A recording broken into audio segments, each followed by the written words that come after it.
In customer experience management, quality is a matter of dollars and cents.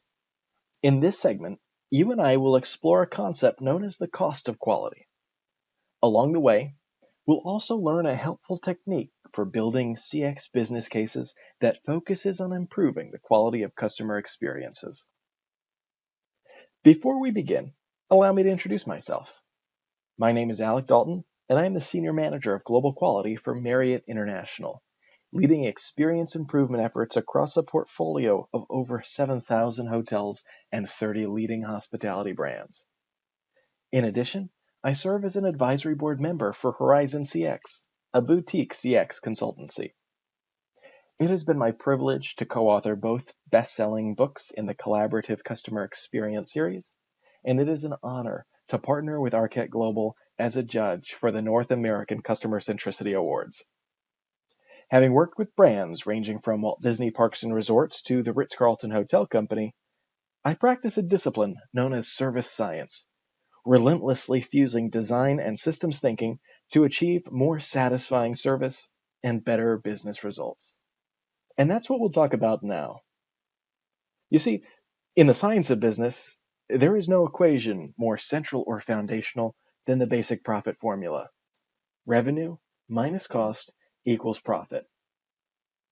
Within the customer experience management field, attempts at monetizing CX efforts often emphasize the first variable. Revenue, after all, is the direct contribution from customers to the businesses they patron. Metrics like customer lifetime value, annual recurring revenue, and marketing ROI certainly have their merits for evaluating the impact of CX on sales. But financial partners are often distracted from seeing the true results of CX investments. That's because traditional metrics like these can be rife with everything from the unpredictability of future purchases to convoluted calculations that rely heavily on estimation, or worse, guesstimation. How else might you gauge the value of successful CX? Look instead to the cost variable, and more specifically to a concept called the cost of quality. This operations management framework conveys the hard costs associated with both poor customer experiences and the activities intended to thwart defective products and services. In other words, the cost of quality accounts for the expenses a business incurs when operating and combating bad CX. Consider this sobering fact. Many organizations miss 15 to 20% of their revenue trickling to the bottom line because of quality-related costs. While some of these costs are necessary for ensuring satisfying products and services reach customers, many of these costs are equally tied to dissatisfying customer experiences and underperforming operations.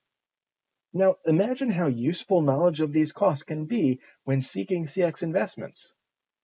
Executives considering whether to finance such initiatives would almost certainly respond favorably to business cases that balance greater profitability with improved customer experiences. The cost of quality consists of two main categories. On one hand, you have what are referred to as the costs of nonconformance, or the costs of poor quality, aptly named because these expenses result from defective products and services. On the other hand, you have the cost of conformance, or the cost of good quality. These expenses are intended to ensure quality in customer experiences. They might be better described as CX investments versus costs. We'll start with the cost of poor quality.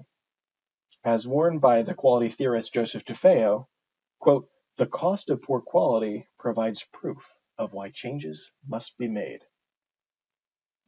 There are two primary types of these costs. First, external failure costs are most pertinent to CX, encompassing costs that arise after a product or service reaches the customer. Examples include complaint handling and resolution, repairs and related servicing, product replacement or service replication, refunds and rebate redemptions, faulty product liability claims and legal redress, and reputational damage, including negative word of mouth and the missed opportunity for positive referrals and repurchase. In principle, all of these costs can be avoided if products and services perfectly match the requirements and expectations of customers. When problems do arise, it is possible for these costs to escalate, such as when poor complaint handling snowballs into secondary customer service issues. Consequently, there are also internal failure costs. Expenses of the second type arise when a defect is identified before the product or service reaches the customer. Examples include mistakes resulting in wasted resources and scrap, rework when production needs to be redone, breakdowns in production systems resulting in downtime, inefficiencies that otherwise result in the waste of time and materials, and variations and inconsistencies in non-conforming output. The Ritz-Carlton Hotel Company, known for offering high-quality luxury hospitality, personifies these costs with the playful acronym Mr. Biv. Employees are trained to recognize this enemy of quality before guests have the misfortune of meeting it themselves. Like I mentioned earlier, the costs of poor quality are balanced by the costs of good quality. These expenses focus on preventing defective products or faulty services from ever reaching customers. There are two types of costs in this category. Appraisal costs cover the activities intended to identify defects throughout supply chains and production systems. Examples include evaluations of suppliers and incoming supply inventories to ensure quality inputs, inspection, testing, and auditing measures for evaluating the conformance of work in progress or finished goods, and calibration of inspection tools and methods intended to drive the consistent and accurate measurement of quality. These activities are commonly addressed with the business function of quality assurance. This final type consists of prevention costs. While we're covering these last, recognize that these investments often represent starting points for quality in your production process. Consider these examples. Product and service design activities focused on achieving inbuilt quality in the fundamental requirements or specifications for products, services, and their supporting business processes. The training of staff on the avoidance and correction of human and mechanical errors. Foolproofing techniques that automatically prevent or correct defective work in progress, and quality planning efforts to continuously improve production processes.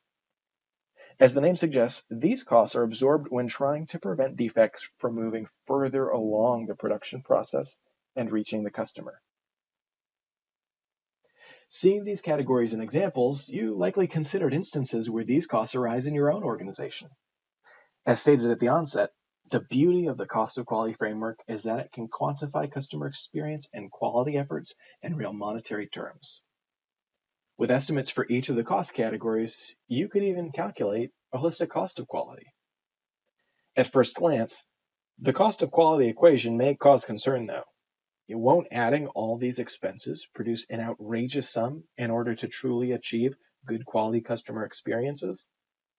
Fortunately, you can take a sigh of relief. The failure costs should actually occur inversely with the appraisal and prevention costs. Let's look at the following graph to see this relationship. Here, the horizontal x-axis represents the degree to which products or services conform to expectations. The vertical y-axis projects the production cost per unit. Let's add the failure costs, both external and internal.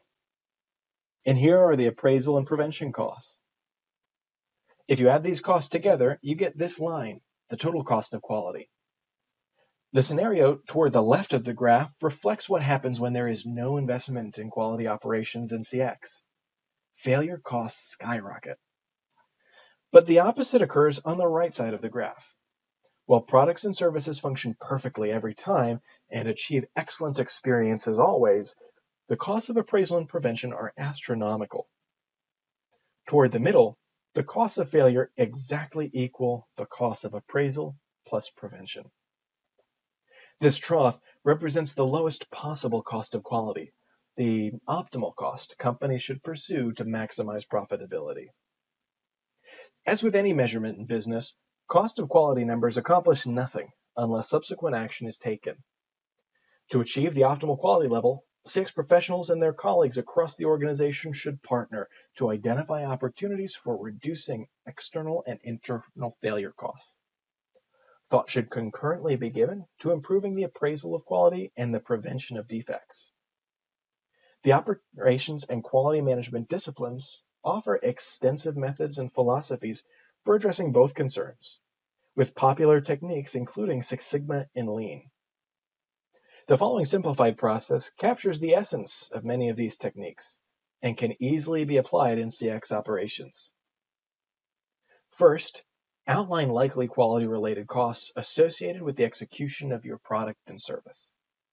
Review the 4 costs of quality types to help organize the wide variety of expenses, and partner with colleagues across your organization to calculate true costs or develop informed estimates. Then, set a target for cost containment. In consultation with executives, especially those in financial and operations roles, consider realistic goals for approaching the quality level with the lowest cost of quality. After this, identify opportunities to pursue the target. Scan business processes and explore different areas where better appraisal and prevention measures can help reduce internal and external failure costs. CX professionals will find some of the most valuable insights coming from the voices of customers and employees. Next, put those ideas to good use. Implement some and innovate business processes and product or service designs. And last, contain costs and continuously improve. Use ongoing feedback to regularly iterate and improve as you pursue the target. It should be clear at this point that the cost of quality framework offers many benefits for customer experience management. First, it outlines the quality-related investment activities and failure costs arising from the delivery of products and services. Second, it quantifies an optimal quality level and total cost, which balance the investments versus the failure costs. Third, and most holistically, it offers a model for achieving increased profitability through cost containment. The cost of quality framework truly makes dollars and cents.